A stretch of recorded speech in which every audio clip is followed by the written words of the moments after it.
For the past very long time, I've wanted to open an online store, and I had fairly high hopes at the beginning of this year that my goal would be very attainable, but as we all know, 2020 is a completely cursed year, and none of us are doing what we want to. That being said, over the past several weeks, I've slowly been working towards the goal of opening a shop. I'm nowhere close to being able to sell anything right now, and it will genuinely take a lot of time for me to build up any kind of stock, and right now I'm just experimenting with putting stuff together. I have a million steps between now and actually me opening a shop, so that's not anything that's going to happen soon. I've just slowly been working towards that, and recently I bought a scanner, so I'm able to print good quality scans of my traditional art, which is really exciting. In theory, I could have focused more on digital art initially and then moved over to making prints and stickers of traditional works, but I'm far more motivated to do anything traditional, so that led to me dropping a good amount of money on a nice scanner, which I'm so grateful I did. In getting a scanner though, I did notice a lot of the art that I make isn't necessarily formatted for reproducing, in the sense that it just doesn't fit very well. As you guys probably know, 95% of the art I make is in my sketchbook, and that just leads to a lot of doodles being cut off or overlapping with other drawings, especially since I personally really like filling my sketchbook pages so that they're pretty much completely covered. So a lot of my sketchbook work, which is most of the art that I have, is not the best when it comes to turning them into stickers or prints, and I really want to change that. So as you can see, I'm working out of my sketchbook for once and working on a loose sheet of paper, which, given in the past year or so, I have done this significantly more than I've done in my entire life, but I really want to get in the habit of doing this more just for the sake of making prints and stickers out of my traditional art, because that's something I really want to do. For everyone who has independently messaged me, whether it be on Instagram or commenting on videos, asking if I do have a shop or I'm selling my art currently, I cannot put into words how appreciative of that and how much that means to me, because of course it's been something that has been a dream of mine and I've wanted to do for the longest time. So even having a single person show any kind of interest is super motivating and just really nice to hear as a whole.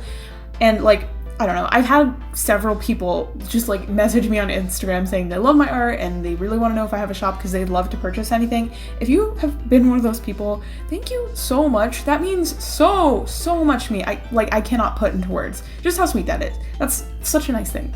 So I really want to do it eventually. It's a dream of mine. I've wanted to do it for the longest time.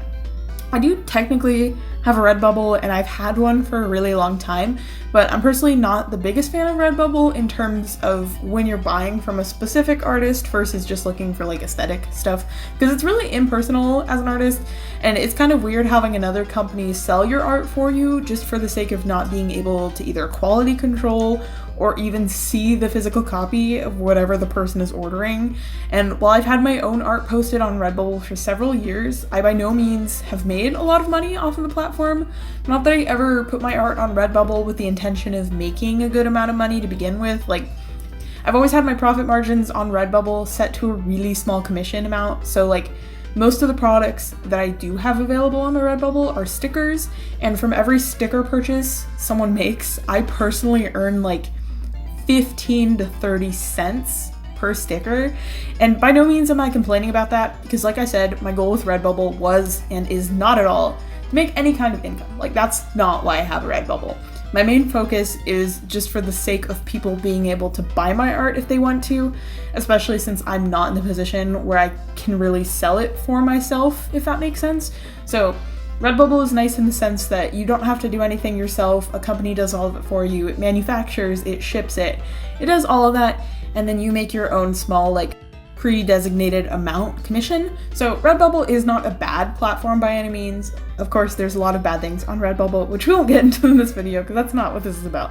But I haven't really posted anything on Redbubble. Pretty much, actually, everything that is on my Redbubble is digital art. I don't have anything traditional on there. I don't intend to put anything traditional on there, and I don't really ever frequently update my Redbubble anyways, because like I said, I've wanted to open my online store. So Redbubble as a platform has not been something that in the past good amount of time I just haven't been interested in keeping it updated or adding new stuff to it really. I added a couple of things recently, but that was so I could buy the product for myself because I really wanted to see the quality of their pencil cases, which are not great, but that's not what this video is about.